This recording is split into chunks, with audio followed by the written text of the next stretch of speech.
but minus, unfortunately, at the moment, hopefully they'll join us very soon, Ryan and Chappers. We seem to be having some technical difficulties, but like we just said off air, Richard, we're old hands at this. I'm sure we can manage it ourselves, eh? Yeah, we'll do our best. We'll give it a good shot anyway. Well, thanks ever so much for coming on. It's been a pleasure having you back on today. We've got a few sort of topics that I wanted to discuss, and I think the main one it's really been on my mind for a little while now is as much as I really do back and really love Arteta as our manager, I can't help, and I'm always honest. I've never ever I can't be anything other than honest. Have some worries and concerns about him, and I hope to God that they are all unfounded. But at the moment, that little run we had is masking over a huge amount of very significant problems. We've lost 3 of the last 4 again in the league. We still sit 10th. I mean, thank God it's one of those mad seasons where we are still mathematically in with a shout of something in the league. However, there's some big worries, and the question really I've got for you, and I just want you to be completely honest, is do you think that it's the Europa League or bust for Arteta this season? Well, I mean, I did a stream last night sort of on a similar theme, actually. And I believe that we have to get into Europe next season, one way or the other, whether it's in the league through top 6 or by winning the Europa League. Now, to me, both of those 2 options at this moment in time look to be very difficult. We've got a lot of ground to make up in the league. We can't afford too many more defeats. We've lost 11 games already. The Europa League, there's some big teams in there, good teams in there that it's going to be difficult. Not that we can't do it. The FA Cup was difficult to win last year and we did it. So while we're in it, I'm going to believe that we can do it. But I believe it's massively important that we get into Europe through one of the sources or the other, either through the league or by winning the Europa League. We have to financially, because if we don't, we're going to have no budget. The Cronkies have already lost billions of pounds this last year, like a lot of other people have due to the pandemic situation. So we're not going to have much of a transfer budget without European football next season, which means I won't be able to continue the rebuilding of the squad, and the chances of us improving is going to be very, very small. So I think there's massive pressure on us to do it. If we get knocked out tomorrow of the Europa League, then one side of that is actually that might not be a bad thing because we can throw everything at the league, don't rest players, just go for it every league game, and we've got a chance at the top 6 still. Everyone's so inconsistent, but we're inconsistent ourselves, and can we do that? I'm not sure. So yeah, we have to get into Europe. I don't know necessarily winning the Europa League. It isn't our only option at the moment. Still, we still are in with a chance in the league. It's hard, but yeah, I think we have to be in Europe definitely. That's almost a guarantee that we have to be. But it's going to be. I say it's hard, isn't it? Because look at where we are. Exactly. But honestly, though, Rich, do you think that that's enough just to qualify for Europe again next season for Arteta to keep his job? Because I'm not sure. I honestly can't say that I'm sure that would be the case, personally. I mean, if we finished like in the last possible Europa League position, and obviously we drop out of the Europa League before the final, obviously, I'm not sure that he should keep his job after 2 seasons, despite all the issues that we've had this season, despite all the problems he's had to contend with, which I'm fully aware of, and I've mentioned in so many of my shows. But I still don't think that would be enough. No, maybe not. Maybe it won't. I mean, at the moment, I suppose, when you look at how the season's gone for us, if we do finish in the top 6, we haven't been as high as the top 6 since probably the first couple of games of the season, which we won. And then maybe after 4 games, we'd won 3, we was probably in the top 6 at that point. But other than that, we've not been anywhere near the top 6. So if we finished in the top 6, it actually would be a decent turnaround and a decent finish to the season, since we were 15th at one point and we're 11th at the moment. So but is it enough for Arsenal overall? Probably not. No, because last year we finished 8th.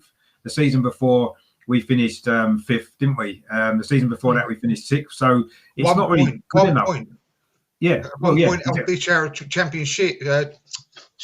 Champions League. Yeah, with I believe a much weaker squad overall. And you imagine a stronger squad now.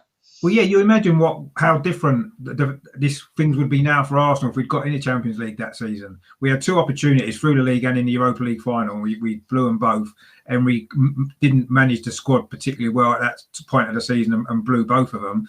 But imagine if we qualified for the Champions League and last season we'd been in the Champions League, bit of extra money. Would they have invested a little bit more in the team for Emery or not? Would that have made a difference? Would we be in a completely different situation now? Would we have Arteta at all? We just don't know, do we? But it's not.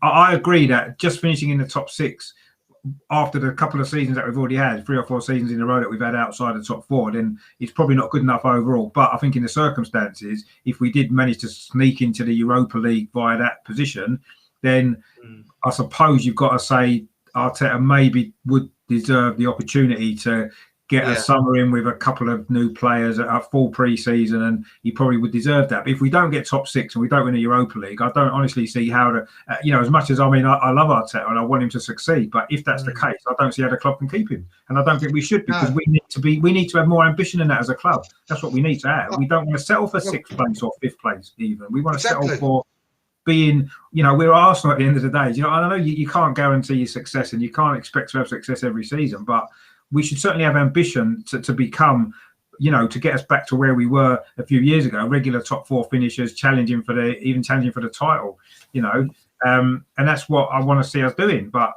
it is what it is at the minute, isn't it? We're not in that position yet to be able to do that. So it's a matter of getting this season out of the way and see where we are. And if we've managed to scrape in, then I suppose that's something to take from the season. And if we haven't, and we've got no European football next season, I do think that sorry Arteta, it's not quite working out.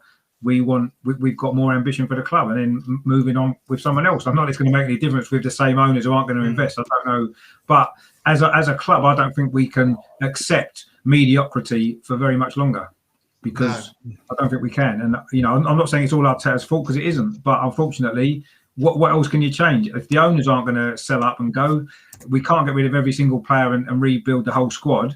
So the only option we've got is to get rid of the manager, unfortunately. And that's just the same as every club. Frank Lampard suffered the same fate. I suppose he was slightly different. He had more money to spend. But ultimately, the club's got ambition. They want to do better.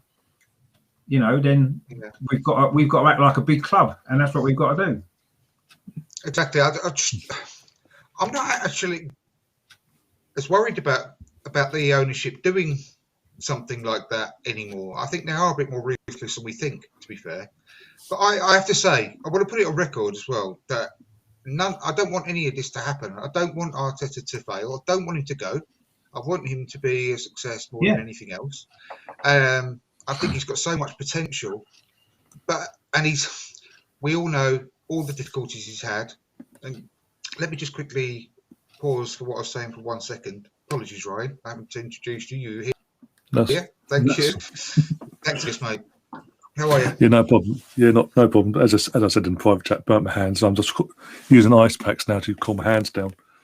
Oh, no. It's Freddie Fourfinger feeling a bit fragile. Oh dear. I hope you're all right, mate. Anyway, glad you're here. Good. I'm all good. How are you doing anyway? Very good, mate. Very good indeed. We've just joined us really when we're having a chat, and I'll come to you in a second about your thoughts. But because I said, just quickly recap, that run we had recently of wins where we were playing very well, it seems to be masking over the bigger issue once again, where we've lost 3 of the last 4 games, and I'm getting a bit worried. I've got my concerns about Mikel Arteta, and the question really that we've been discussing is it the Europa League or bust for him? Now we've had this. What we've got to at the moment is we've got to get to 6th as an absolute minimum because of the financial aspects of it. Getting back into the Europa League. I mean, can you imagine if we get into that Europa Conference? I mean, I don't know what. Can you show your face if we're in the Europa Conference next year? We might not even get that. No, might we at this rate? I don't care. I wouldn't want that. No, I'd rather get relegated to the Championship, and I'm genuinely serious about that. Anyway, but what I was doing, I was reiterating that I don't want any of this to happen. But I I'm slightly in the ballpark, potentially what you said, Rich, whereby if we get sixth, he definitely has to deserves a chance to move forward. And I hope that'll be the case. But I actually do think that the ownership are a bit more ruthless than they used to be, and what we give them credit for. I do think that they're going to help and not put the hand completely in their own pocket, but loosen the purse string somehow. Maybe, move the books around a little bit to actually help us strengthen again in the summer. We'll come on to that a bit later in the show, so I won't go into that now. But what's your thoughts, Richard? Ryan, in overall, regarding this conversation, what do you think should happen if we, don't get much better than we are this season and we don't win the Europa League? Well, I said, since Sunday, really, because that's when I've started really, as you say, really getting concerned, because we've seen the same patterns as we saw back in November through to Boxing Day, where a goal goes in against us and suddenly heads drop. Just that mentality we've seen under Wenger and Emery is coming in, and it's like, this is something Mikel, when he first came and said, this is the first thing I want to get rid of, this mentality, and change this mentality to a winning mentality. He's been in the job over a year, and we're seeing the same traits in certain players, and it's in certain players he keeps on picking. It was, again, very concerning. But no matter what, Willian, apart from obviously this week and just gone, no matter what, it seems Willian gets to play a part in the game. No matter what, it does concern me, because then it's like we're watching Wenger again, because Wenger did these similar things. He had his favourites, no matter what, in form or out of form, they would play, or they come off the bench and wouldn't do much. And it's. But to be fair, we won more games under Wenger. Oh, of course. That's the thing. That was the main thing with Wenger that kept him in the job even longer, because we were winning games. We were competing to get into Europe, Champions League or Europa League. With the last couple of years, we fell out into Europa League, but Champions League more so. Even when it looked like for the years of Villa, when Villa under Martin O'Neill, it looked like they were going to push us out of the way. We kept the squad we had then had more fight. I mean, what's frustrating as well, and I know he's been on the job for a year, is 10 years ago, this month, we played Barcelona, the best team in Europe at the time. Xavi, Iniesta, Messi, etc. And we knew realistically going through there was no chance, but we gave it a fight. Both legs, we gave it a fight. And in the first leg, we took a 2-1 lead away from that first leg and into the away leg. And even in the away leg, we got robbed. We didn't go there, but we gave fight.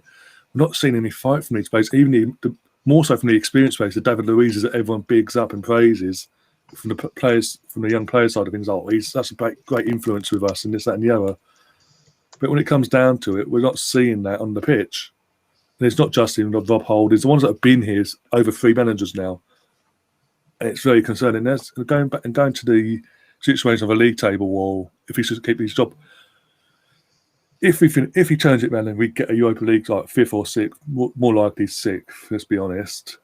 Mm-hmm. If that's the realistic out of all the options here, if he gets that, then yeah, we give him enough. We look at it, league, okay, performances and all that. Looking at the table in terms of the losses and this and that, not great, but in terms of positioning, there's an improvement suddenly compared to last season. The pressure's on him. No matter what, go out in the summer, get rid of the rest of the deadwood you don't want, and reinvest. And don't just buy the names from abroad that everyone will want you to sign or whatever. Do what was it? Jurgen Klopp when he first came in, his first full summer window, he went and got Mane from a mid-table Southampton. Wijnaldum had just been relegated to Newcastle, and Robertson has just been relegated to Hull. And look where they are now. You don't have to. It just goes to show. Now, we've discussed it on this channel and my channel and other channels as well. You don't have to go out abroad and this, that, and to find these gems. You can look in your own country, in your own league, and in a championship as well. Right, Ryan, a question for you, right? You're saying that if we finish 6th this season, it's an improvement on last season, and technically it's great. In terms of the position, last season would you consider it to be a better season than last year? Last year we finished 8th and won the FA Cup. This year, if we finish 6th and don't win anything, it's a higher position in the league, and it does get us into Europa League, which was the same result as winning the FA Cup. Yeah. Would that be considered a better season? I don't know. I can't decide myself, actually. Winning the trophy is great, Last season wasn't a great season. This season hasn't been a great season. As a whole, it won't be a great season, obviously, because as we said, we won a trophy. At least out of everything, we've won something. If we don't win nothing this year, as a whole, it's a worse season. But in terms of the league itself and position itself, there's that improvement. That's where you can say, well, look, even though obviously they've got all the 11 league defeats, the FA Cup defeat, and the way we defended that was poor, by the way. Points tally as well, though, is going to be worse. Even if we finish higher, isn't it? We're going to get. But he's going to have the excuse of, well, everyone's apart from Man City, by the looks of it, like the teams in the top two, the top two teams, everyone's point tally going to be worse than we were last season. That will be his argument, and that's what I think. If he does get sick, we'll get him out of jail. If he finishes anything out of the Europa League, like from not getting the Europa League, if he finishes like that conference monarchy or whatever or lower, that's when you've got. That's then when the board have got to act, like a big club. Like I keep saying, they've got to act like a big club, and then go, well, you failed your main objective of Champions League football, be it the league or Europa League, no matter what. Your second objective was Europa League, the worst case scenario. You failed that. We can't afford that, especially in the current climate of COVID and this. Every other club that used to European football and the income, there's better managers out there in terms of want this job that we picked over you, and we've spent money. We've backed you like 45 million on Partey. No, Partey's been injured. They've gone up, but even Willian, even though we didn't spend a fee on him, we spent a lot of wages to get him in the door. These are players that Arteta wanted, and Willian, out of all of them, is obviously the worst one. We pick out because he's the one that's failed. He's the one that's come from a Premier League club in West London to a North London club. Let me just say one thing about that. It looks like he hasn't really. So go on, sorry. I was going to say, just let me squeeze one comment in about that. One thing I'm going to back, I'll back Arteta with a lot of things, but what I'm going to back him with at the moment is I don't get all of the major criticism all the time for putting it on Arteta alone for signing Willian when he did at that particular point in time, because I don't think that anyone in the whole of the world, any football fan across the world, will be able to have predicted just how bad and utter shite that he's actually been for Arsenal. I not see that after last season. And we were so broke, and with the pandemic, and we got a lot of good players in. Don't forget, apart from with Willian. When I didn't want Willian, I put it out there many times. I wanted, Smith Rowe, like I said last year. I said I don't want anyone to get in his way. But I went to. I understood because of the lack of funds, the need for a player like that, the amount of players that we got rid of from midfield in that last season. We knew that Ozil wasn't going to be a player week in, week out. We needed someone. And after the season he had with Chelsea, no one wanted the length of contract but it's not our money, right? So let's put the money to one side. Oh, yeah. But I'm just saying, for the club perspective. You can't say that after that season he had with Chelsea, that it was an absolutely utter garbage decision from Arteta at that point. But you can't keep picking him, though. He does keep picking him. You can't foresee the future. You can't foresee the future, can you? Oh, no, I'm not saying that. I'm not going to go in for that. And what I'm saying is, in the Bulls, especially Stan's head, with what we know about his financial losses in the last year because of what's happened globally, in his head, it'll be like, from like coming to summer, it'll be like, well, this is even though all the other transfers so far, touch wood, have worked under Arteta, the ones players have brought in and all that. This is because he's the next Premier League. He's a Premier League player from Chelsea to Arsenal because there weren't that need for a transition because he's obviously used to the league. That's what it'd be called up for, and things like that. It'd be the little things. Any excuse from Stan, or we're saying that they're getting a bit more ruthless, especially with Josh having more of the reign of the club over Stan. We don't know how ruthless Josh mentally might be in that sense, because it might be Josh saying pull the trigger. Yeah. I've said I'm going to apologise for people that watch regularly, and I've said this several times. But I I'm not coincidence. I'm not advocating him being sacked. I'm just saying these are could be the mindset of what the board will think if we don't get a European spot. Yeah, absolutely. I don't think it was a coincidence, personally. I don't care what anyone says, that the summer that they got 100% ownership, the Cronkies, that was the summer that Arsene Wenger left. I don't think that's a coincidence. That as soon as they were able to make that decision themselves, he was out the door. And that you can't get any more ruthless than that. Sacking a manager like Wenger. I'm going to say hello to James as well, and everyone else that's been and watching, because James Johnson's put a couple of great points in the chat. Thanks, James. Evening, all three of you. I think sacking a project manager only 1 year into what they called a 3 to 5 year project and rebuild is wrong. Regardless of results, in my opinion, he gets the summer, then assess in November. And he's also added, Arteta wanted a wide forward, but the club went, look, you can't have money for that, and a CDM and a cam. Raul and Edu presented Willian, heard the data, we gambled, and it's gone wrong. And you can't really argue with that, really. It was a gamble, it's gone wrong. I don't believe it was a massive gamble, because he was still one of Chelsea's best players. So, God knows what's gone wrong with him.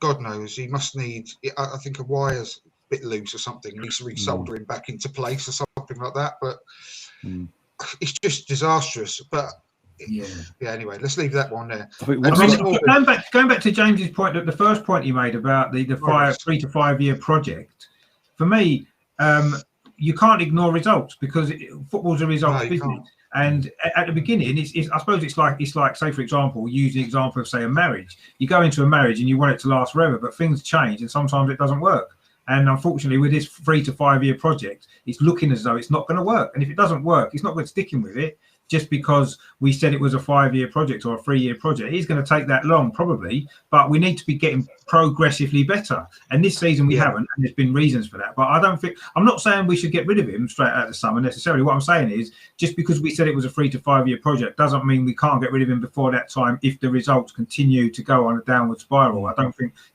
we're a big club and we can't act like that. And people say, oh, Liverpool finished 8th under Klopp the first season, or whatever it was, and this, that, and the other, and they had a project, and maybe that's true, but they were seeing some signs of the progress, whereas I don't think we're getting that. But it is to me, it's results driven, and I think we need to look at the results. If at the end of this season they haven't been good enough, then I just wish we were better to watch as well. I just wish that. Yeah, I really do. We've had our moments. Don't get me wrong. We've had our really good moments. Yeah. But overall, it's and that's another frustrating thing, because we've seen what Arteta's, and as you said in glimpses, what Arteta's style is going forward. Is that him? Is it, or is it just a good player? I don't think it is, actually. I've got to be honest. No, I don't. I was starting to think that, and I don't want to put. I say it again. I don't want to be thinking like this. I can't help it. Yeah, I think games like Man City on Sunday, the wakes up on Sunday, don't help him, because as I said 10 years ago, we're going back toe to toe with Barcelona, the best ever Barcelona team, best team in Europe, period. And then fast forward 10 years, and we're setting up to defend a 1-0 defeat. And then only go for it in the last 5 minutes and things like that. I've been saying this for years. I've been saying it for years about how we've got an inferiority complex that we can't get rid of. We go up against them, and do you know what?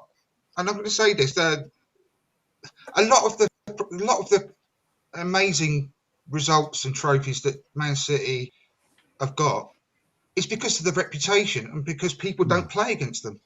Very rarely. Too much respect for them. They go onto the pitch and they think they're beaten already. Yeah. And that, I think that plays a massive part of the big percentage of their wins. Because I don't think they're as good. People purr about them and say they're the best team I've ever seen, best team in Europe. I'm not denying that they're an incredibly good team, but they're not. It's not as if they're not beatable. Exactly. If you just have a go at them, I mean, I can virtually guarantee. I hate to say this. I'm going to. I think under Wenger, we would have had a chance of winning that game on the weekend against Man City. Because he would have gone for it. He would have set the team up no matter what. Go toe to toe. You're good enough.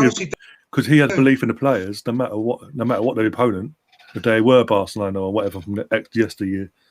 He had the belief that his players could. Think they were good. Yeah, He made them have that mentality. Why did Arteta set the team up to beat Man City in the FA Cup last season and not to set up to beat them in the league game on Sunday? Well, we didn't go for the throw. No, but he set up the team to win the game. He had tactics to work against Man City because he knew how Man City would play, and he got that right. And what were those tactics, though?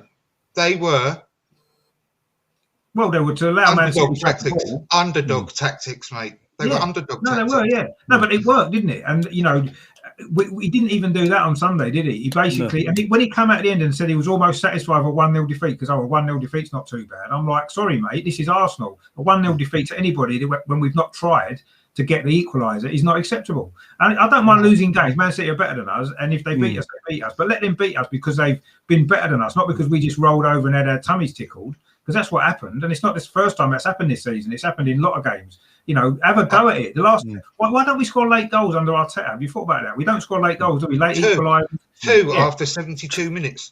Yeah, in the entire. That's ridiculous. That just sums it up for me. We've been losing 1-0. How many games have we been losing 1-0? When's the last 10-minute onslaught? Where is it? I've never seen one yet. I've said on my channel numerous times as well. In the time at the Emirates, when we first moved to the Emirates, we were 1-0 down. It was a score draw, 0-0 draw against anyone. We literally set up camp for the last 15 minutes in the attacking half, and just set up camp and attack, and test the goal and they're going to get anything out of it. They had to work for it. We just go, okay. In those circumstances, you can almost accept losing because at least the team have tried everything to try and get it back. And you think, okay, we were beaten by the team who were better on the day, and that's fair enough. But when you lose, when you haven't even tried to get it back, to me, that's not acceptable. And it's happened 6 or 7 times this season, at least, in games. All these one goal defeats that we've had. I can't remember a last 10-minute onslaught in any of them. Leicester at home was the same. Man City away was the same. Man City at home. Aston Villa away the other week. No onslaught in the last 10 minutes. He's not changing tactics. And I know we haven't got a plan B. We haven't got a Giroud type striker or a big lump to knock the ball up to. But we've got to do something different to try to get back in these games, and we're not doing it. And to me, that's a lack of, maybe a lack of tactical understanding from Arteta, not trusting the players. Or for me, it's maybe playing it too safe so we don't concede another goal. It's not been just him, though, is it? This has been under Emery. It's been under... We had late comebacks under Emery. We did it a lot. We had a lot of late comebacks under Emery. Against the big teams.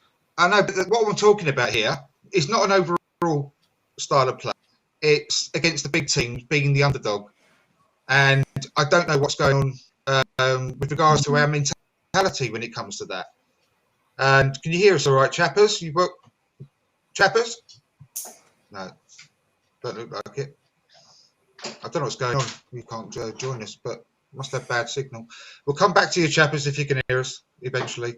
But no, it's not an overall picture I was talking about there. It's going into these games as the underdog and feeling like the underdog, and more importantly, acting like the underdog. And I've been banging a drum for I can't remember how long about this, and we've got a really good squad. I don't care what anyone says. We've got some really good, talented players.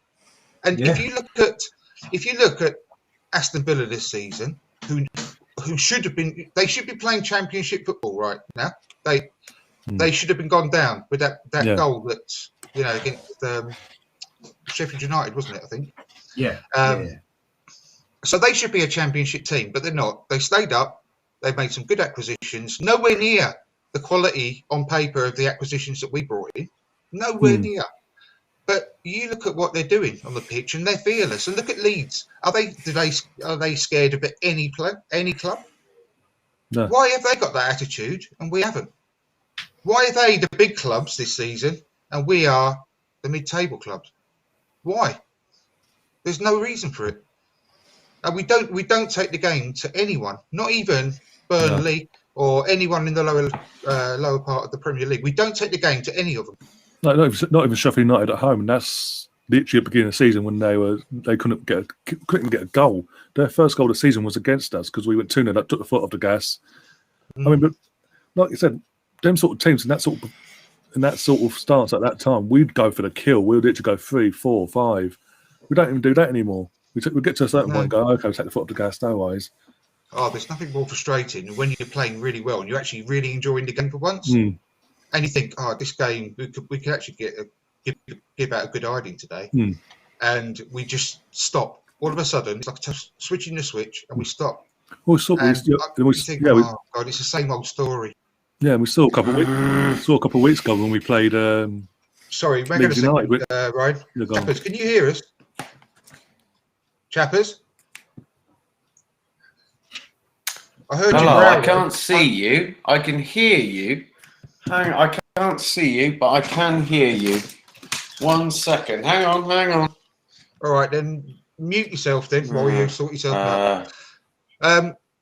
Sorry, carry on, Ryan. No, I was saying a few weeks ago when we played Leeds, we went 4-0 up, and then we took our foot off the gas, and then they had them back into the game. We got 2 goals back, and it was just like, and then you're on edge for the last 20 minutes. What the hell? Is that Love Cat? Oh, that's a good song, that. What the heck is I'm liking that. You put Why am background I track hearing on Love those Cat? Chappers. Probably get sued now. Coming from my... as well. How bizarre. Can anyone see me or hear me? We could see you and hear you.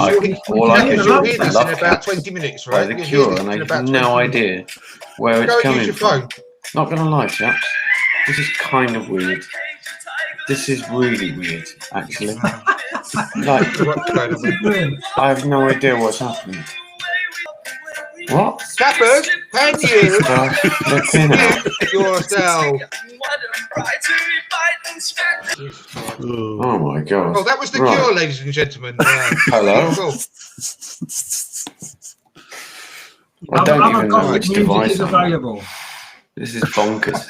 Right, hang on a second. Right, I'm going to go through some of the comments.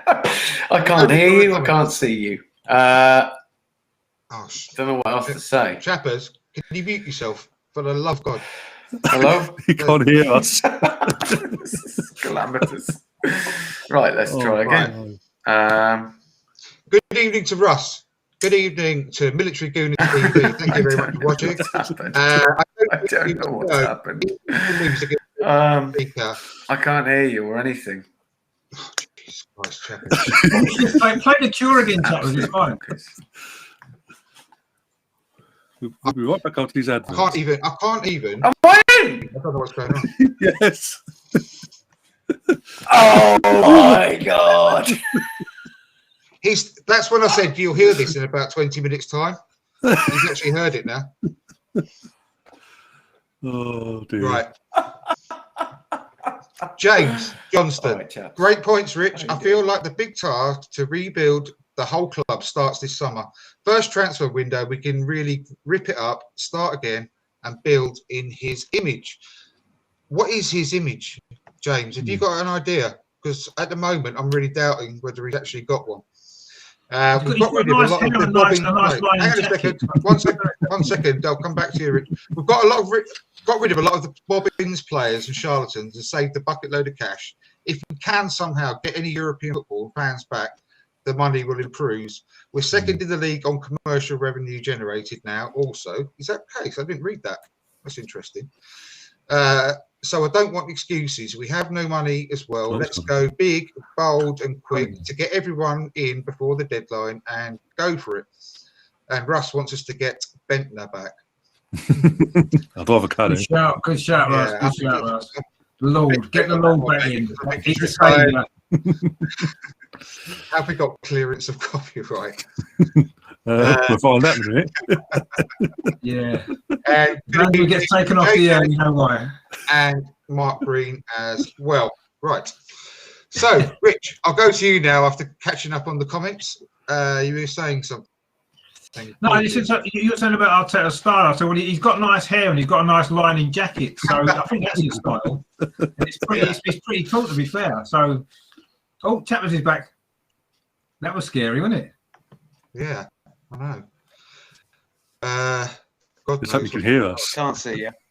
Can you hear us? Oh yes, there we go. All right, let's go. Let's go landscape. Bloody hell. I'm not sure we should have you on now, Chappers, to be perfectly frank. Really done anyway. I'm joking, Chappers. I'm really Very glad to have I you can here. just about hear you.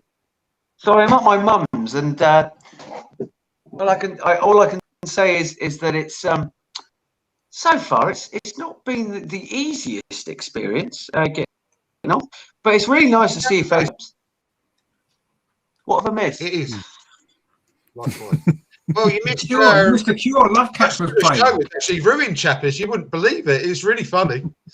But you can watch it. Was there some sort of Love Cats interlude? Yes. Yeah. Very pleasant it was as well. James was saying. I have no idea how that happened. Just yeah. Well, let's honestly no clue. Let's just thank the Lord it was the Love Cats then. Yeah, not something else. Chappers, right? Are you? Can you hear me now properly, on time, without lag, and all clear? Great. Yeah, it's all good. It's all good. Just give us, because I want to move on in just a second. Give us your thoughts on whether Arteta has to win the Europa League this season, or does he have to? Would finish sixth be enough for him to save? I mean, it's the problem with our fan base is that they deal exclusively in absolutes, don't they? So it's either this or this. I'm a bit more of the opinion, I suppose, a bit more of the school of. I think what I really want to see is progression. I want to see us playing good football. I want to see us improving, and I think that has been happening on a kind of fractious level, I suppose. But so are you saying? Do I think that Arteta has to win the Europa League to save his job? Yeah, I'm putting yourself in the shoes of Josh Kroenke. No, I think that they hired him for a long-term project. That there's some mitigation there as well with regards to the transfer window, because nobody's buying and nobody's selling, or nobody was buying and nobody was selling in the last window for sure. So I think there's some mitigation there. I think they'll give him some extra time regards to the situation, but again, it all really depends on how much money they're going to give him to spend and how much is going to be available to spend. Yeah. Okay. I'm going to go around quickly and ask each of you 2 questions. Right? Go to you first, Rich. Should Arteta go if he finishes 6th in the league and we crash out of the Europa League before the final? In your opinion? If we finish 6th? Yeah, just a quick answer. I would say no. If he finished 6th, no. I think he will be in Europe, so he deserves another opportunity next season. And I'm going to put you on the spot, and I'm going to do this with all of you. If, and it's a big if, Josh Kroenke pulled the trigger, give me 2 names that you think would come to Arsenal and do a better job.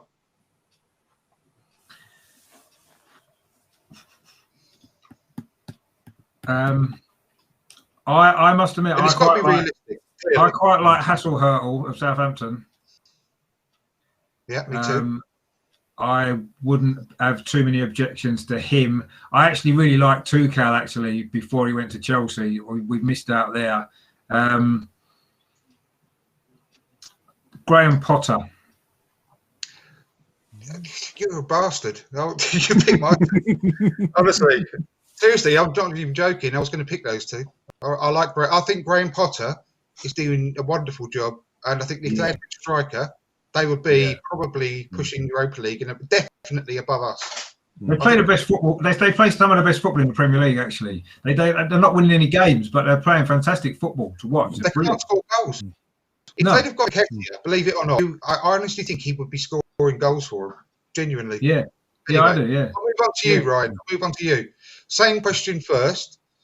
Putting yourself in Josh Kroenke's boots, would you sack Arteta if he just finished 6th and we didn't win the Europa League?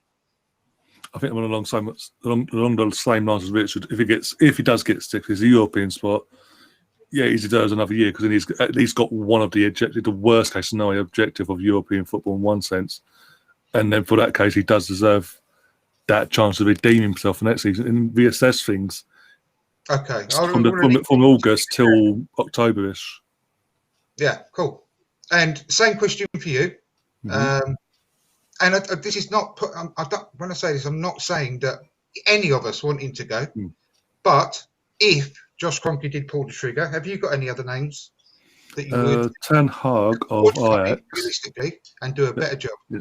Yeah, Ten Hag of Ajax, because I see what he did with the project at Ajax and the youngsters and and again they played good football there. And if you think the way Monaco fell off when they started selling their players after one good season, where everyone expected that same thing to happen to Ajax, and to be honest, he's done well and it's continued. There hadn't been no dip or anything in that sense. So I wouldn't mind someone like him, and he's got some experience behind him as well. He might never know, might bring Mark Overmars with him in some capacity. And then on the wing, you do well on the wings. But yeah, even with the false hip. Yeah. You do a decent job. And other than that, I'm trying to think now. Because Potter was a good shout actually. But the obvious one had been, would he come to us at the third time of asking as a Allegri? I don't think he would. The other one would be Rafa Benitez. Yeah. Because he's Premier League experience, and he's out there when he was at Liverpool saying the blueprint we had at the time for going forward, the way things were going with us, was the way to go and things like that. So, and look what he did at Newcastle with a Championship side. I think that if we'd have got him when I wanted him before we got bloody hell, Emery. Sorry, his name went out of my head. Emery came in, yeah. Get rid of it out there. I think it would be in a great position now if he'd have come in when Emery came in instead. Anyway, if he'd have cleaned up and done a bit of the old. Do you know what I mean? Yeah. I'm not entirely certain about how he might be for the team long term. I'm just going to quickly jump into the chat because James Johnson has said Rafa Benitez and Nagelsmann. I'm not sure Nagelsmann will come to us at the moment. I would love him to. Don't be wrong. Good. I don't think it's realistic. And he also said he wouldn't come, but I'd take Brendan as well. Do you know what, James? I think he will come in a flash. Genuinely. I really do. I don't want Brendan, by the way. I don't want Brendan. I don't like him. Well, I think he would come because his ego would want to be the person that's the thing. who could take over from Wenger. He would want to be the person to bring the glory days back to Arsenal. Yeah. He would see himself as being able to do that. And he's a bottle job, though, isn't he? He's a bottle job, isn't he? Also with his getting better with age, personally. Also with his ego, though, that's the thing. With his ego, would that make things worse than what we are at the moment? Because in the sense of too much egotistical. That was the thing that Sterling always said when he was coming through at Liverpool. He believed in himself way too much, and it put players off. He seems to get the best out of players, I think. I think they all love him. Well, Leicester and Celtic you expect him, but Leicester is come back to Premier League, and you can't dispute the results. He improves players for a start. Definitely improves players. But excellent manager, isn't he? Yeah, and I don't think Arteta is in my heart of hearts. I mean, why is he not playing Martinelli? Why is he not playing Martinelli? I don't understand it. Anyway, let's move on to you, Chappers, for the last point before we move on. Same question for you. Do you think if you were Kroenke, you would sack Arteta if he finished 6th with no Europa League next season? I mean, I'll rephrase that. Without winning Europa League. I think if there was, again, considering the circumstances and considering the Kroenke's kind of desperation to actually pump any money in the club themselves, rely much more on the self-sustaining model. I think that, a place in the Europa League would be good enough for them. So 6th would be good enough for them. I mean, again, it's been a funny old season, a mitigating season. He hasn't really had really had a fair crack at the whip, considering the circumstances. I know that everybody's been under those circumstances, but it's not the circumstances that we're very, very much used to. So, if I was in that position, no, I wouldn't get rid of him. A lot of German manager names have kind of come up, really, because I think I don't think that Nagelsmann would want to come to us. I think he's definitely sort of holding out for something like Madrid, or perhaps certainly a higher profile job. But I sort of keeping in that area. I think our young managers that are showing quite a bit of promise that we could kind of get hold of. I think somebody maybe like Marco Rose, who is it Leverkusen?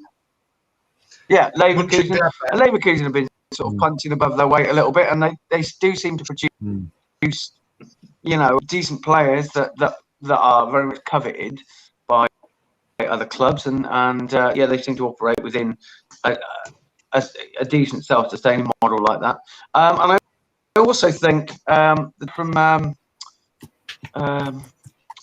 oh God, what are they called? Salzburg, Jesse Marsh, the American guy. Oh, yeah. Because I think that he's sort of probably hit a ceiling there in Austria, and I think that he's better than Austria. I think that perhaps he should have a fair crack at the whip.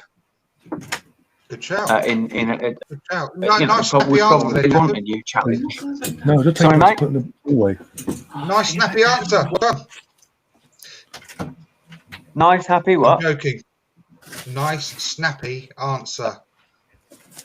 Oh, sorry. Joking. Well done. I can't even get this private chat box down. How do you do that? Just click on the top one, sir. It's an unmitigated disaster, mate. What can I say? Right, I've got deal or no deal. I'm going to just ask you. There's just one today. Richard. It's been rumoured today, and I'll just give you a brief overview on these players and the price. But if you opened the box and you were given the opportunity to sign on a permanent basis Martin Ødegaard and Danny Ceballos you have to do it as a double deal in this scenario. For 60 million quid, do you do it in the summer? Because it's looking very likely they desperately need the money and they want a striker. So, I mean, obviously, Ceballos is about 20 odd million, isn't he? So that means 40 million for Ødegaard. Do you know what I would do, actually? Is this allowed? I don't know if it's allowed, but what I would do is I would take the deal. Or none. Well, I would do the deal, and then I would sell Ceballos, a bit like a Clive Allen scenario. Buy him as part of the deal so we get Ødegaard, and then I would sell Ceballos immediately to somebody else for as much money as is possible to get for it. Bastard. It's a very sneaky answer, and I'll take it because it's a very clever one, mate. Very clever one. Yeah. Do you know what? I should be dealing with the transfers for Arsenal, shouldn't I? Because I'll do stuff like that. Ruthless as well. Just to get Ødegaard in. See you later, Ceballos. Bye. Off you go. I think Ceballos will continue to surprise people if he actually gets a run, which I've been saying all along alongside Thomas Partey. He hasn't played alongside Thomas Partey at all. Yeah. I think I'd like to have a look at that. I think it's a massive upgrade on Xhaka, personally. And I would sell Xhaka and I'll keep Ceballos. And I would sell Xhaka to help fund both of those deals. I would. Any day of the week. His stock is fairly Any high day of now, the I week. guess. You would not sell Xhaka rich. No, I wouldn't. No. Let's not get into Xhaka. Let's not get into Xhaka. It's my show. I wouldn't It's my sell show. Xhaka. Right. Not unless we were going to replace him with somebody better. I wouldn't just sell him. Ceballos is much better. No, better. he's not. No, he's not. He He's is. a different sort He of is. player. I wouldn't say he's better or worse. He's a different sort of player. If we sell Xhaka and buy Ceballos, that actually leaves us short in midfield of a player like Xhaka, because that's him and Partey complement each other well. And if we're going to sell Xhaka, we need a player to come in who can do that job. And Ceballos can't do that job because he's not that sort of player. And that's the issue that we'd have. I would sell Xhaka if we replaced him with somebody better. He can do but it if we're better not than going to do Xhaka. that, then we've got to keep Xhaka. I think you say he can't do that job, but he can do it better than Xhaka.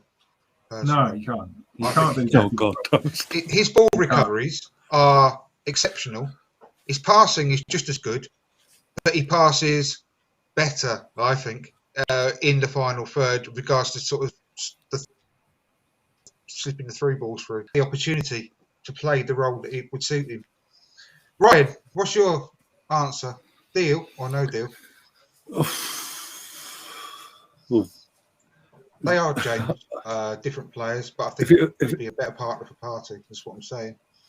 yeah, I think Anyway, sorry, Ryan. if it was just if you could do it like separately, if it wasn't have to be a joint deal, I'd have Odegaard all day long because he's hit the ground running so far, touch wood, and he's that sort of player we've been crying out for years. He's basically the nearest player we've had who technically and actually shows it to Dennis.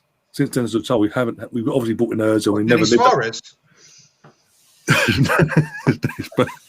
Oh, right, sorry, yeah, that one. Dennis Suarez was good. The Dennis, the only Dennis that counts in recent history. that actually came in and won things. Yeah, exactly. No, because we brought in Ozil. Ozil was meant to be the next, not the next Dennis Bergkamp, but the ideal replacement. Is in since Bergkamp retired, he was the nearest one we sort of could have had to that. It never really worked out. Whereas Odegaard's coming up. There was a game, the league game itself, the ball came over the top for 30-odd yards, and the touch he took for it, and literally that one touch, it was a touch pass in one sweet movement, and it was absolutely sublime. It was literally going back the years of, as I said, Dennis, things like Dennis used to do. Literally, you wouldn't notice in that first, but if you watch it back, you see it. And you appreciate it because it's trying something different. He's using these skill and flair to try something new and try and open things up and stretch their defence and things like that. Ceballos for me between now and then for me to go deal would have to be consistent now, but doesn't help. What doesn't help him is when he gets dropped if he just put one of games together. And that's another worry about Arteta. Yeah, that's what I'm saying. That's what I'm saying. It doesn't help. What's not helping him is if he does put a run of games together, he then gets dropped for Arteta's favourite men. Exactly. That's not helping. That's not helping. It's a big worry for me. That's one of the. In fact, I think that is the biggest worry for me. Is man management and the way that he treats players like that. I don't think you should. I think if you're in form, you keep your place, and that's what he's fighting for every week. I can't remember which player it was. Very famous player. Hopefully, maybe one of you guys or the viewers can remind me who it was. Said, "I play every game, every week, like I need to win my place back for the next game, keep my place for the next game." And he said, "That's how I approached every single football match." That was Xhaka said that. It was great. Xhaka said that in his press conference today when he was. I said, "Fuck off, Richard."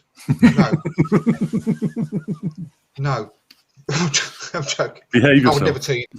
I'll never tell you that. There's an X in the top right hand corner. No, one of the down arrows on the top right hand corner, mate. It's the down arrow. Yeah, it's the down arrow. Yeah, I'll just click on that and it goes down. Yeah. Not with your finger, with your mouse. I've completely lost track now. I think we've all done. Oh no, we were talking. Chappers. I'm sorry. Look, deal or no deal? Chucking spanners in the works. Like, I just. In all fairness, it's part of my job, I think, to bring a little chaos to the podcast. And I can certainly say, tonight. Bull in the China shop springs to mind, mate. Bull in the China shop. So this is part of it. I can't even hear you very well. Anyway, moving on. You were talking about. I completely forgot what you were talking about now. Oh yes, deal whether or deal, not I would buy Ceballos and Odegaard together. Yes. Sorry, had you finished, Ryan? Yeah, I'd finished. Yeah. Okay. Oh, sweet. Yeah, all day. If you're talking about like Rich said, 20 million for Ceballos and 40 million for Odegaard, that sounds about right. I mean, I kind of agree with you, Andrew, in that I think Ceballos is very, very, very handy midfield cover. And there are some games where you need him to come on and just bring a little bit of dynamism to the midfield, really, and zip about, bring a little bit of energy, shake things up a little bit. So he definitely has his place in the squad. And as I mean, most of you guys have already waxed very lyrical about Odegaard. I mean, I'm with you. I love the fact that he's so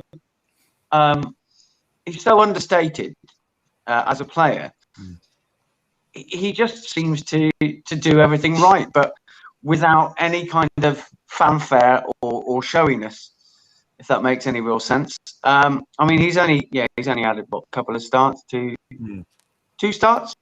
2 starts and a couple. Yeah, he's had a couple of starts, but already you can see he just slots right on in there, doesn't he? So yeah, I'd absolutely take the deal all day for 60 million quid. Yeah, absolutely. I agree with you, Rich. I think that there needs to be another element of cover there if we're going to get. There needs to be another player that's like Xhaka. Xhaka that is an upgrade on Xhaka that doesn't get caught so flat-footed all the time, and funny you should say that. Has a bit more pace. Sorry. Funny you should say that. That leads us on to the next topic. Sort of. Oh, okay. Well done, Chappers. I should work in radio, shouldn't I? I want to end the show on a positive. I want to end the show on a positive note. Right? Despite Chappers, okay? And joke. Right. Look at his face. Wait, are you frozen or is that just your face as it is? I'm quite scared now, Chappers. Right. It's been reported today that we're very close to not only securing Miguel Aziz on a long-term contract, but also following Balogun. It looks much more likely that he will also sign a new long-term contract. And in my opinion, and I know Richard's going to try and rip me a new one, but I would sell Xhaka, do that deal, and I would promote Aziz to be the understudy and learn from Partey next season, and have him on the bench and having more minutes, because I think he's very, very good quality midfielder, and I think we need to stop blooding these players, because if we don't, we're going to get to the stage where we are that close to losing both of them again. We need to play them. If they're good enough, they will do well. If they're not, we're just in the January or the end of the season. But we need to give them a new contract to protect their value either way, and give them a chance. So,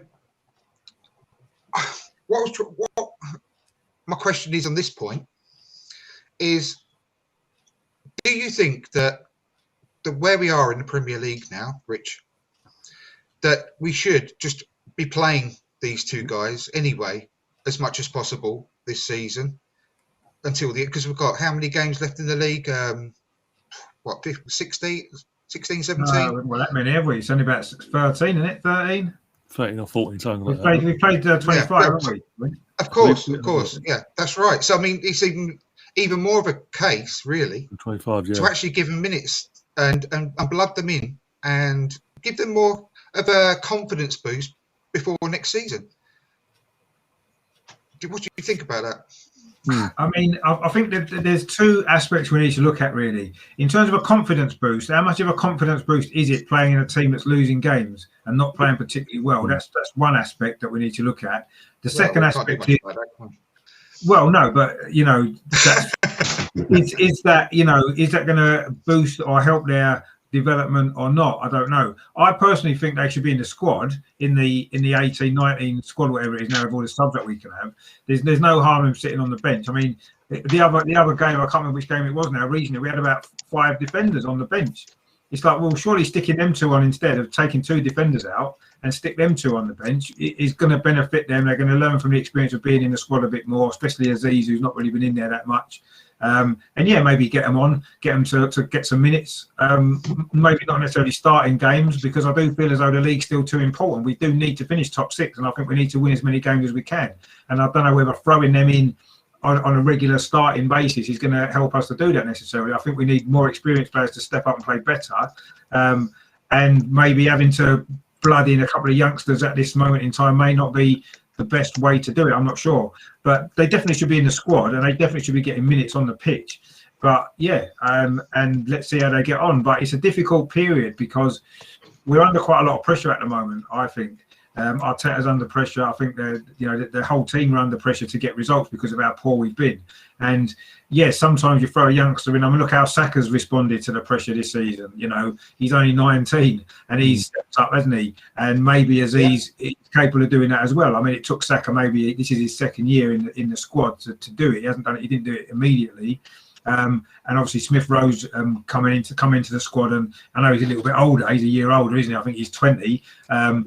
Had a little bit more experience, and they've come in and done a job. So I think they're a bit young, Aziz and Balogun at the moment, to be put in the faith that we need in players to come in and be able to help us get results. But yeah, I would give them time on the pitch. I'd have them in the squad for not every game necessarily, but certainly for a lot of the games, I would have them on the bench. And I say possibly bring them on if the game goes that way. If we need a goal last 10 minutes, get Balogun on. Brilliant. You know, if maybe there's an opportunity for Aziz to come on in midfield and do a job in there for the last 15-20 minutes of the game, bring him on, get him minutes. But I think that would be as far as I would go with it. I wouldn't be looking at playing them 90 minutes yet.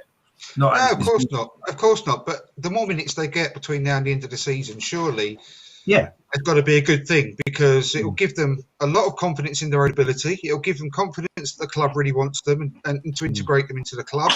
And it will obviously give us an opportunity to see exactly what they can do between now and the end of the season as well. And there's no fans as well. So if they did have a bad game, I guess they're not going to get the reaction from the crowd that they might get, or some players get. I'm not necessarily they would, being young players, but you know, with no crowd, I guess maybe there's a better opportunity for them to be able to make mistakes and give the ball away or miss a chance and not get the crowd, you know, that noise that goes up from the crowd when you miss a chance, you know what I mean, or something like that, or do a bad pass, and not have that pressure on them as well. So it might be a good time to get a minute, definitely, But I think we need to be careful with them, because when you throw young players into a losing team or a team that isn't winning games, then it can not help their development. It can go the other way, because they'll lose confidence.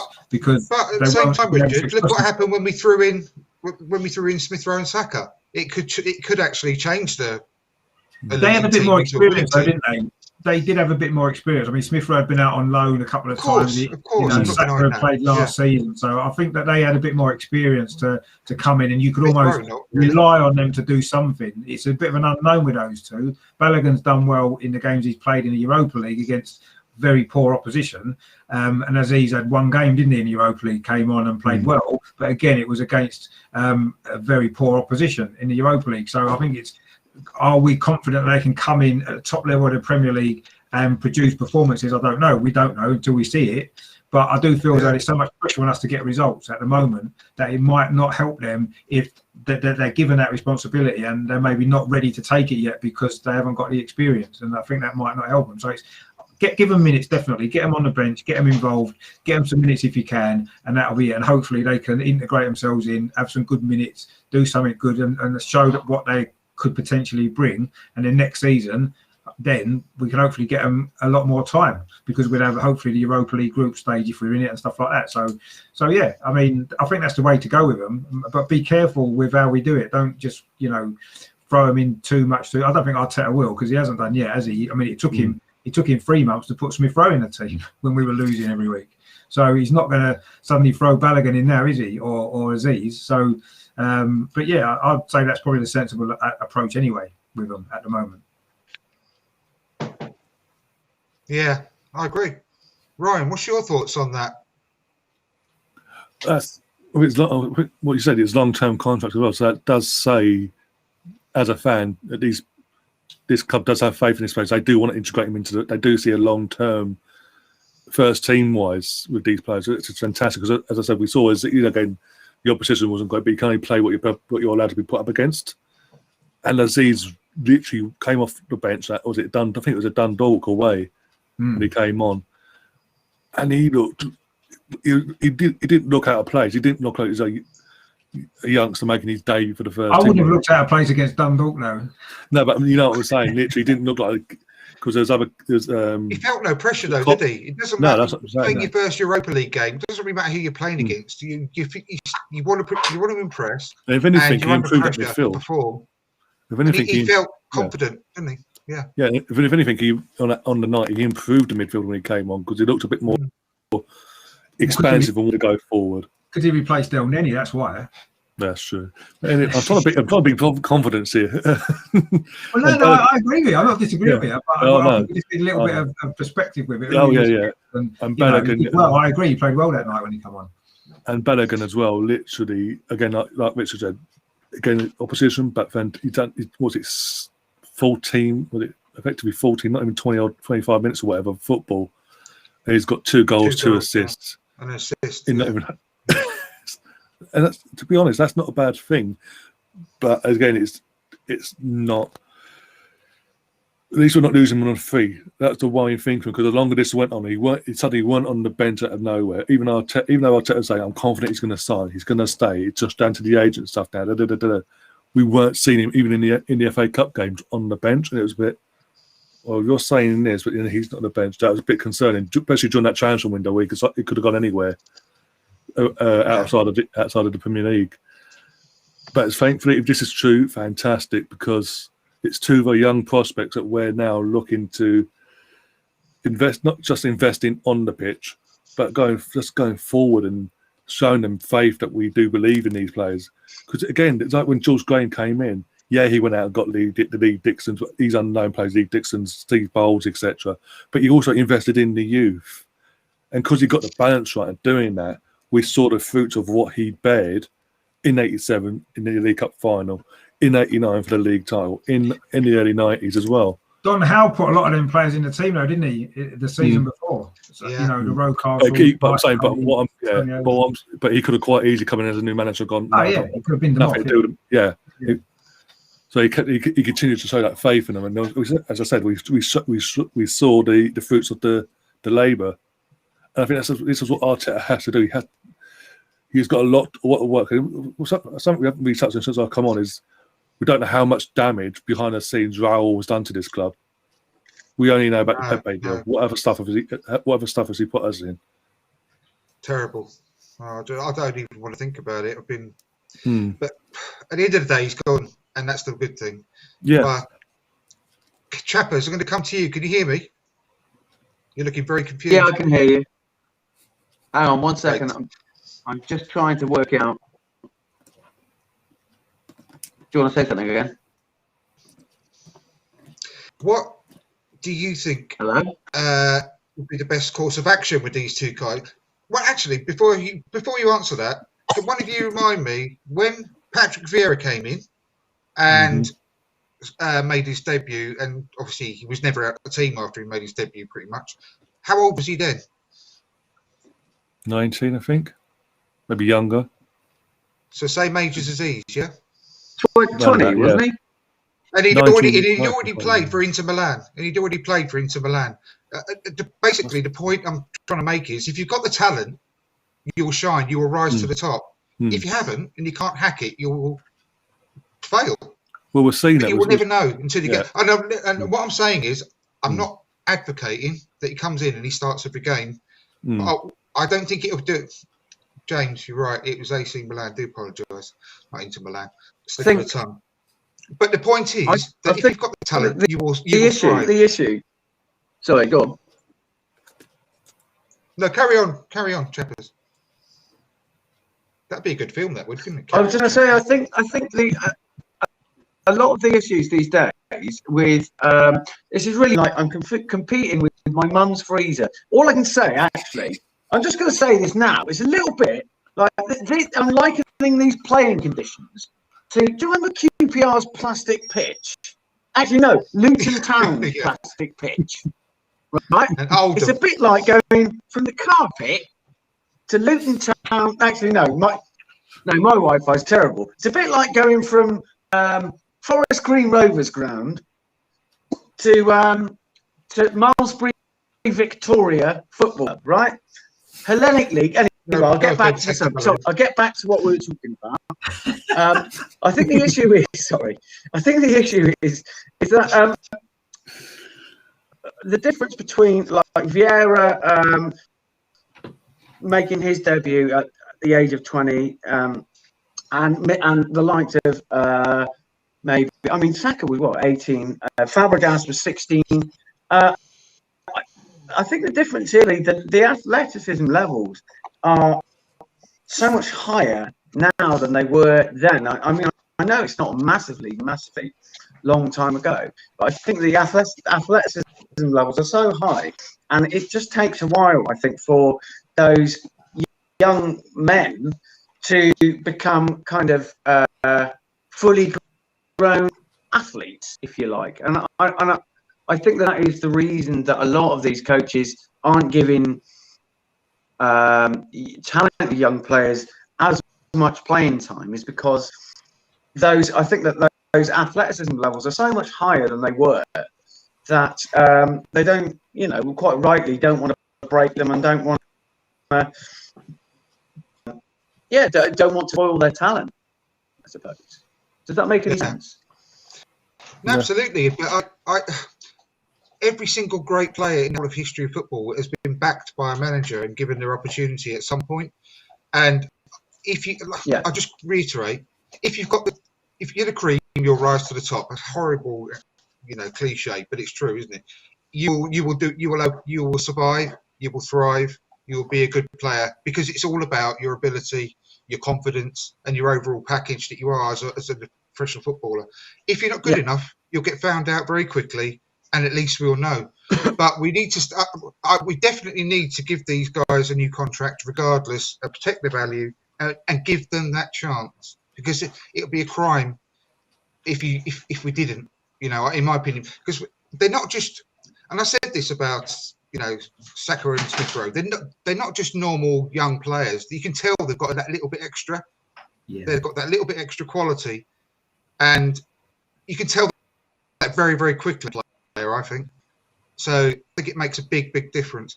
Now, just before we finish, just a couple very, very quick points we'll go through with regards to the two upcoming games. I'm just going to quickly go through the comments, because everyone's been banging in the comments today, and it's been fantastic. Russ Morgan, going back to the managers, he's mentioned Simeone. Why would he leave at the moment? I mean, we think the football's crap now. You want to see Simeone football? Jesus. I mean, I'm not so saying I would turn him down, clearly, Russ, but I mean, come on, he's going to win the La Liga this year. DWTT, thanks for watching, mate. He said, in college, I would wake up to Fascination Street. Give me a long time to fully wake up. Fascination Street, is that a spin-off of Coronation Street? That's a good song, that Fascination Street, actually. Yeah, is it? Yeah. Is that by The Cure, by any chance? Or, yeah. Is that another song by The Cure? The Cure, yeah. This episode is sponsored by The Cure. Ross Morgan said, Eddie Howe is available. I did reply in the chat. I think Eddie is not Arsenal quality. I don't know whether you're tongue-in-cheek there, Ross, but not for me.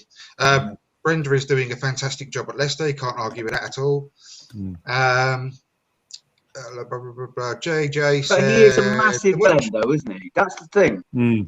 He's gigantic back into the Champions League. I'll take it. They won't finish in the top 4 again. They'll blow it in the last 6 games like I did last year.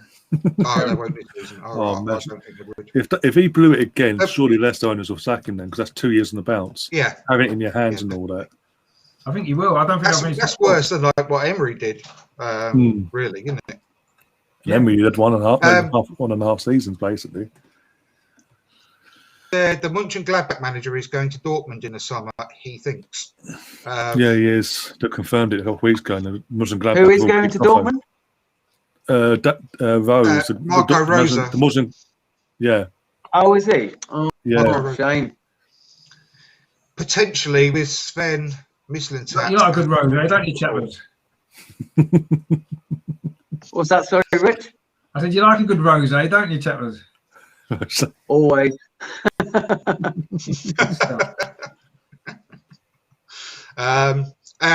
Melvin, thanks for watching, Melvin. He said no deal to that deal. JJ said no deal. DWTT said give them Laka. I think they want better than him. They're going after Haaland and Mbappe. So I don't think Laka will make that cut, unfortunately. I don't read it. But he also goes on to say no deal. And then sell them Laka again. No chance whatsoever, I don't think, mate.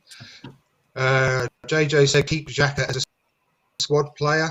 I would rather, personally, it's my own personal opinion. I respect yours, but I would rather, like I said earlier, just give Aziz a chance on the bench as a rotational player.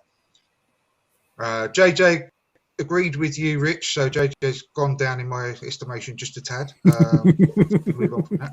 I think Ceballos and Xhaka are totally different players. I'm not denying they're different players, but I think they're a better match. I mean, Ceballos and Partey are a better combination than Xhaka and Partey. Again, just my opinion. In this scenario, Andrew, can we buy Ceballos for the 25 million reported? That was euros. And loan Erdegaard again for another year. No, that wasn't what you obviously got caught willing to do, Joe, because I said 60 million to buy them both. When Dag, I don't know how to pronounce that. I think it's the Nigerian fella. The Nigerian guy, yeah. Buys the club, we can buy whoever we want, Mark Green said. And thank you ever so much, mate. That'd be a bit of a joyride, wouldn't it? That I think, if that happened. Blimey. We'll be the new Man City. I want that. Melvin Marks said, not with 5 minutes to go. I think, correct me if I'm wrong, Melvin, you are referring to just bringing on Z and, Balogun with just 5 minutes to go. Yeah. I don't know. Maybe that's what you meant. I think it's a bit of a slide dig at Arteta for the weekend where you put on Ceballos for 5 minutes to go. Of course. Oh, it'll be that one, yeah. He's referring to Ceballos, yeah. See, that's Melvin's sense of humour. That very clever. Exactly. Very sharp. 20 minutes late, but Aziz could learn throw. Just says James. He can. What does that mean? He could learn Afro hairdressing or something, or. Not sure. Aziz is currently injured, that's why he's not been around.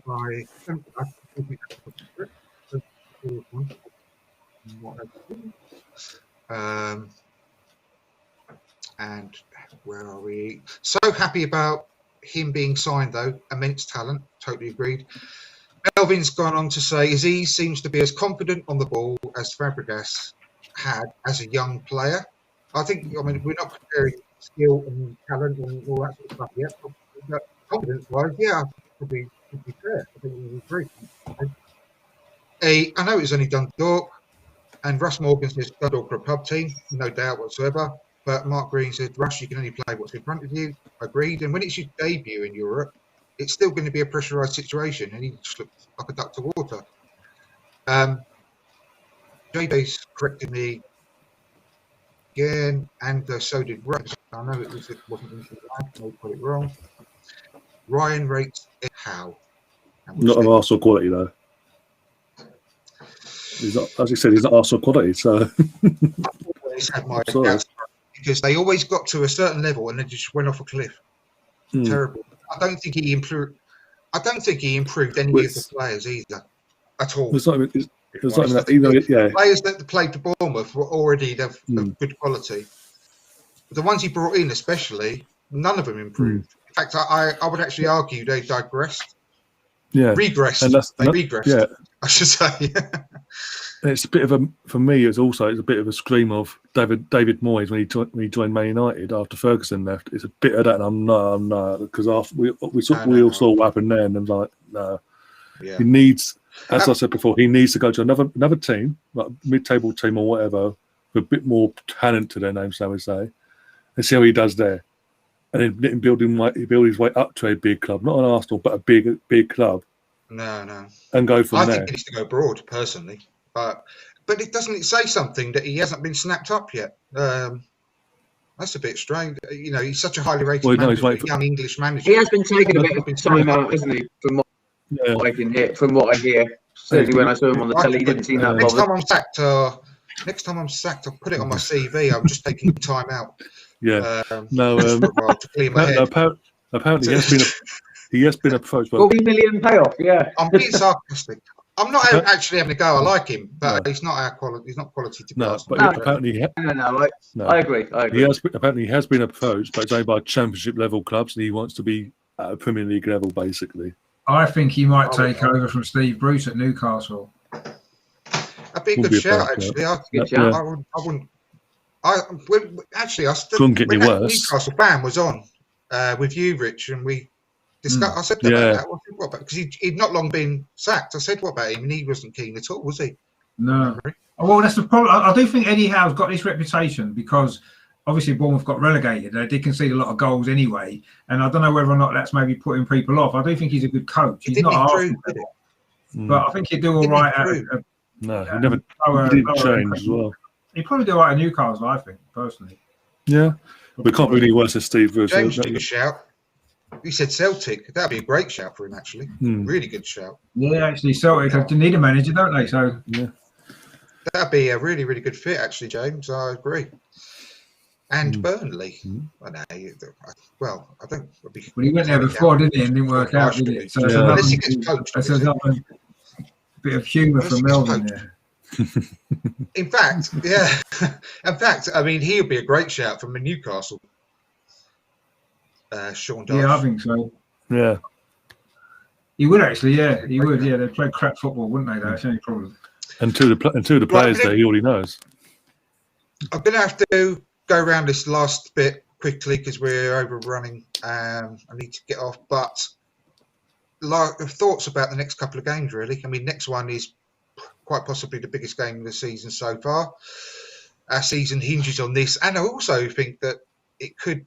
I mean, if we lose again at the weekend against Leicester, I think that's it for anything. I mean, clearly, if we go out the Europa League and lose against Leicester, there's nothing at all to play for. I mean, under 23s team, to be perfectly frank. But Brian, I'll go to you first this time. What is your thoughts? And keep it fairly brief to get through everyone on the next couple of games. How do you think he's going to play it, squad-wise, etc.?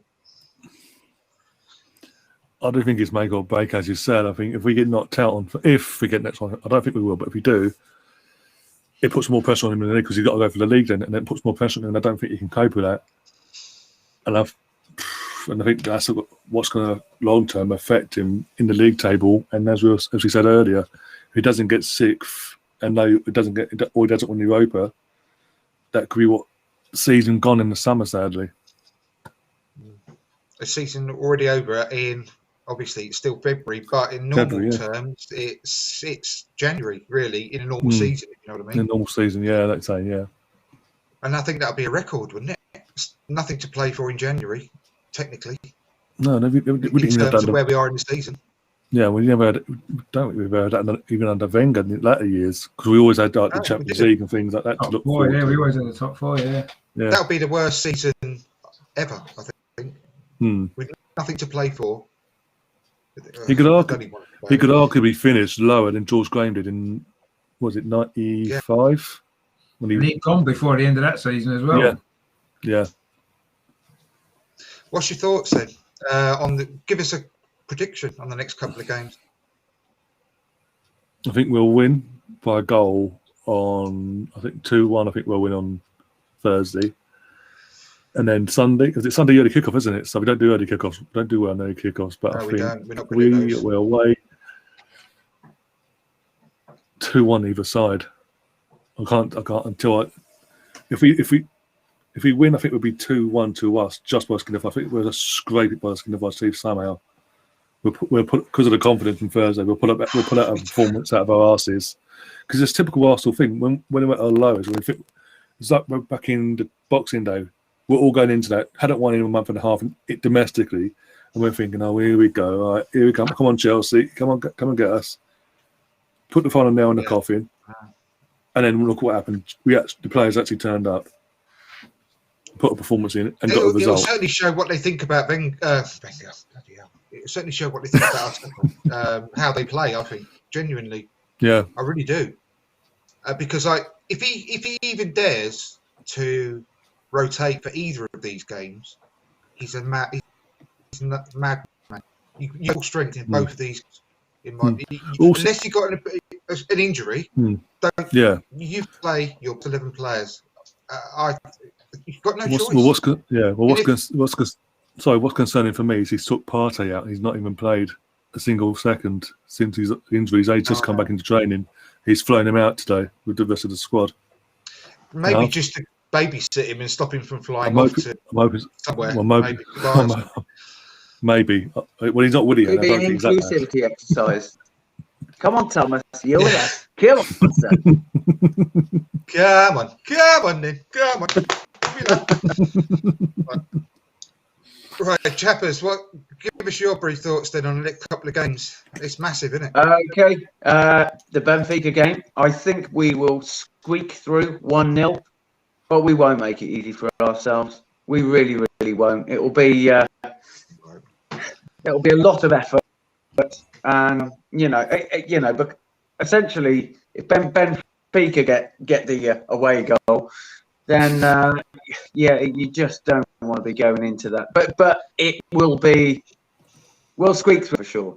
1-0, I think, but it won't be easy. Won't make it easy. I agree with what you say about he probably should go full strength, but I just get the feeling that fatigue is going to set in for the Leicester match. Seriously, I really want us to win. I really want us to play it. Sorry? It could be his job. I really want us to win. I really want us to play well. And I really want the team to dig in and give a performance. I don't think it's going to happen. I think they're a little bit more physically fitter than us and a bit more well drilled than us. I think it'll be a close game, but I think they'll beat us 2-1. Oh God! Sorry, boys. James said we'll win 2-0 tomorrow, but we'll get beat 2-1 at the weekend. What's your thoughts then, Rich? Well, I mean, you're going to go for 4-0 both games, aren't you? 4-0 defeated both games. No, I think that the game tomorrow actually. Positive Arsenal podcast. Remember, that's what your channel was called. The Positive Arsenal podcast. Tomorrow's going to be. Do you for Trey's description act, mate? Seriously, I'm on my channel, so it's fine. I can be negative on this one. No. I mean, I think tomorrow actually is going to be a very difficult game because they're very organised, Benfica, and they're going to keep it tight for as long as they can. I think they'll be quite happy if it's 0-0 with 75 minutes gone, and then they'll try and see if they can nick a goal. And then if they score in the last 10 minutes, then we're screwed. But I do think we'll go through. I think it might be extra time, actually. I've got a feeling it'll be 1-1, and then we might sneak through in extra time. I've just got a feeling that might be what happened. Not again. Benfica didn't impress me, and the Benfica fan I had on the other last week said it's their worst team that Benfica have had for a long time. And if we get knocked out by them, then that is a serious problem, I think, over 2 legs. But the problem is we've got to fly to Greece. We've then got to fly back to Greece and play Sunday lunchtime. Leicester are at home tomorrow. They've got no travelling to do. They're going to be fresh. And I think we'll get through tomorrow, but I think Leicester are going to take us to the cleaners. I can't see us anything else other than a defeat on Sunday.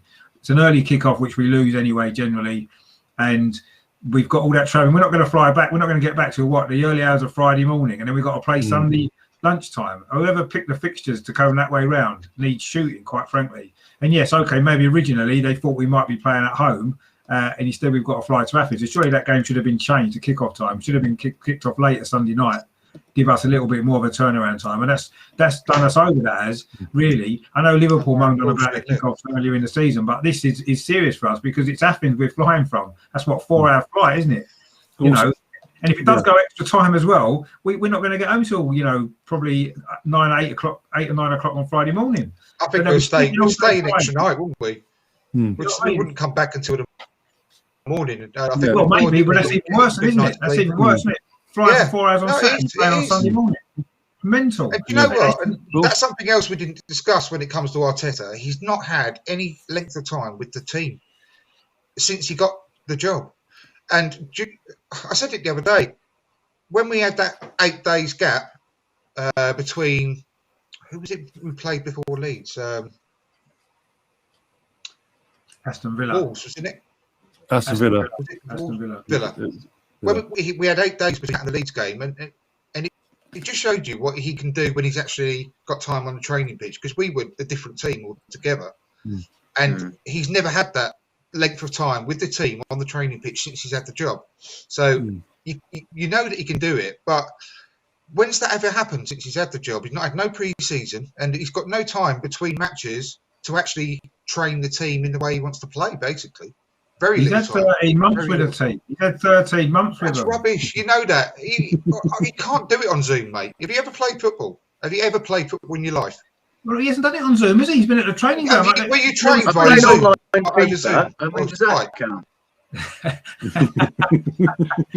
You can't convince me. It's the same.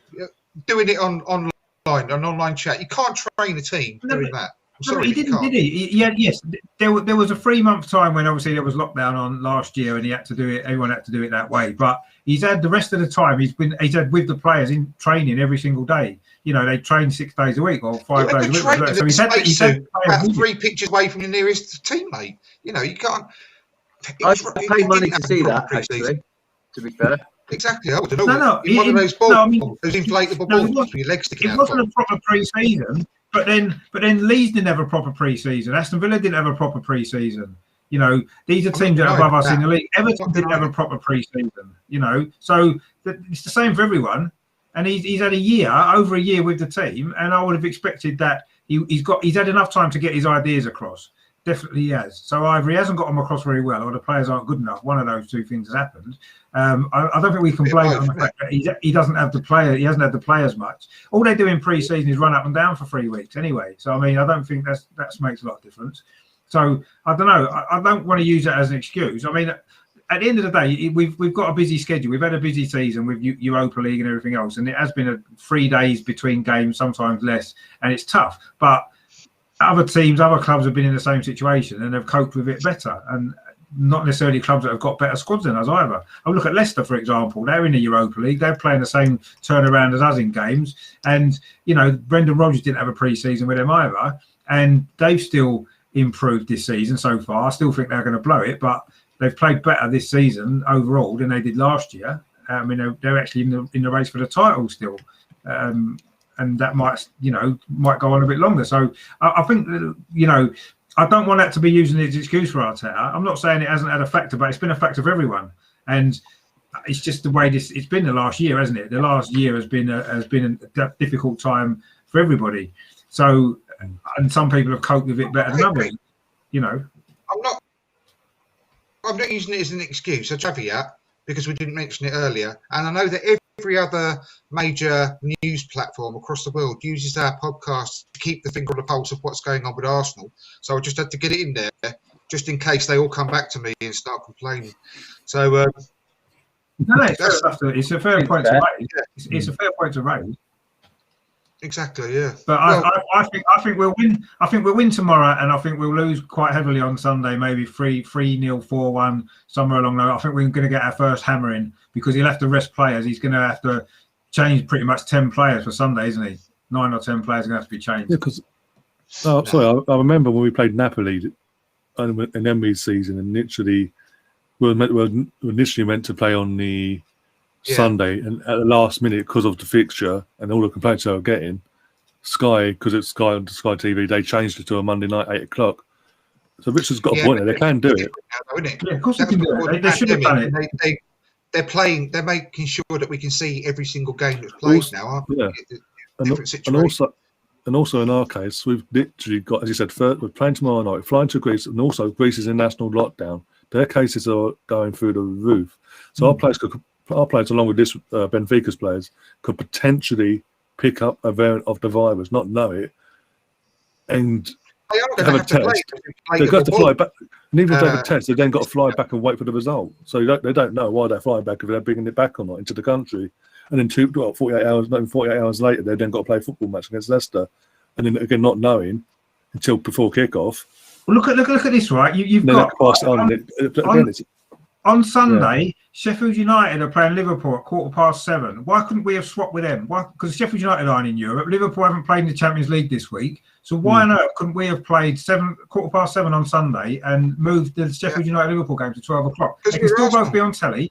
Swap them round. There's no fans going, so it's not going to inconvenience anyone. Just do it. Everyone hates us, mate. Change it around. I'm constructing an angry email to Sky now. Good. Do it, yes. Do it. And to the Premier League as well. Yeah, and Premier League. Sure. Look, it's been brought to my attention that Arsenal, dear once again, fascist bully boys, give us some decent fixtures, you bastards. Lots of love from Dial Square to where. This is. May the seed of your loins be fruitful in the belly of your woman. It's a very strongly worded letter for the attention of Sky. It has been brought to my attention that once again we have been disadvantaged by European football fixtures. Exactly. And, Mark Green said Spurs play tonight, then play Sunday after us. Yeah. Actually, there's a Monday night game as well. Well, we use the term play loosely, don't we? But, yeah. They'll lose on Sunday anyway, won't they? So it'd be Everton play Southampton Monday, so we could have swapped with them as well. Yeah. Yeah. Put that in your email as well, Chappers. It's going down now. Thank you. Yeah. Right, I'm going to have to go, fellas. Thank you for getting to finish the show. Been an absolute blast, of course.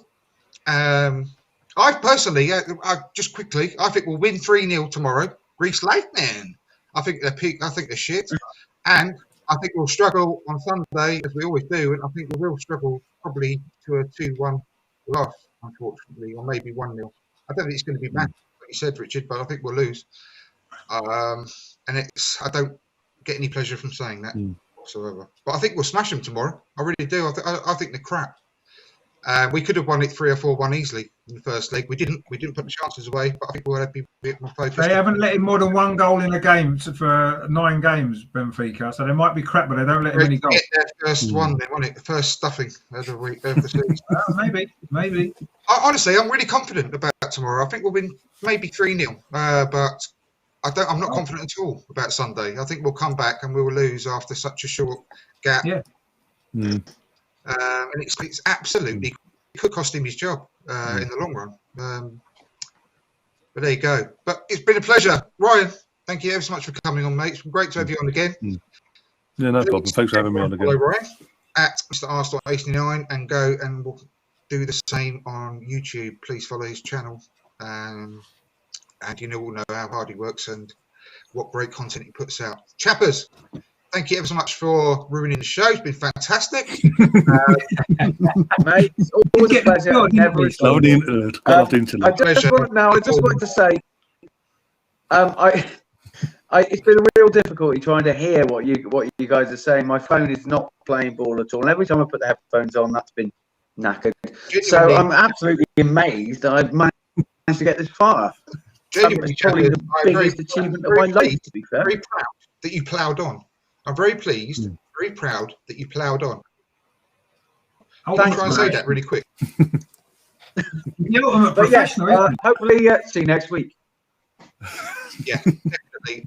In fact, next week, guys, it's the Graham Ricks second show. Finally, we've got it back in the diary after his difficult personal situation he went through. The last time we were going to have him on the show, but it's great news that he's back on because he was a really good guest last time, and I'm really looking forward to speaking to him again. There's so much more we can talk to him about, and looking forward to that. What a great career he had.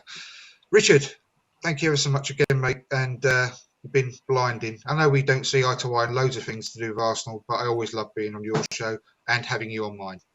I love coming on your show, and I love having you on mine as well. You're on Friday, aren't you? So that's going to be another good show Friday. Looking at the Leicester game with a Leicester fan from Leicester Fan TV, it'll be good. So I might change my prediction for him just to I think it's important that I say that we're going to win just because he's a Leicester fan. I don't really think we will win, but I'm going to have to say it to him, aren't I?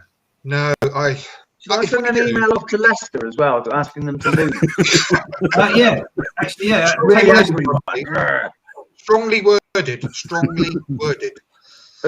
Right, yeah. How much will it? Yours sincerely, not kind regards. Yeah, exactly. Yeah, how much of a brown envelope do you want, basically? Exactly. That's what it's going to take, isn't it? That's the only way they're going to change it. And even now, it might be too late. Actually, even brown envelopes might not work at this late stage in the day. But anyway, it's worth a try. It's worth a try, Chappers. It's worth a try. Newspaper, pretend it's money. Everyone stop eating crisps. It'll be fine. Everyone stop getting shot. Oh, that's good. Everyone start taking shots. Everyone start taking shots. That'd be great. Thank you. Anyway, I'm going to finish off very quickly saying I actually back Jack on one thing, and it goes on social media, direct messaging, bringing up the families, bringing up the children. Just stop it. It's crap. And why the hell can't Twitter, Facebook, Instagram just ask for some ID? Be very easy. Don't know why. No one can actually tell that answer. Just stop it because it's fucking idiot, and you bring the name of the club down all the time, and it just doesn't benefit anyone. And it's not going to make us play better on the weekend or on Thursdays, or hopefully in the future on Tuesdays or Wednesdays. But that's many years ahead. But just stop it. It's useless in all aspects. So yeah, I do back him on that, but I still want to sell him. So thank you so much anyway. Thanks for listening. Thanks for watching. Give us a like before you go, please. And that includes you three guests. Just to thank you for your time on the show. Give us a like as well. That'd be fantastic. And please don't forget to tune in next Wednesday when we have the wonderful Graham Ricks back on with us. Thank you so much and good night. Good night, everyone.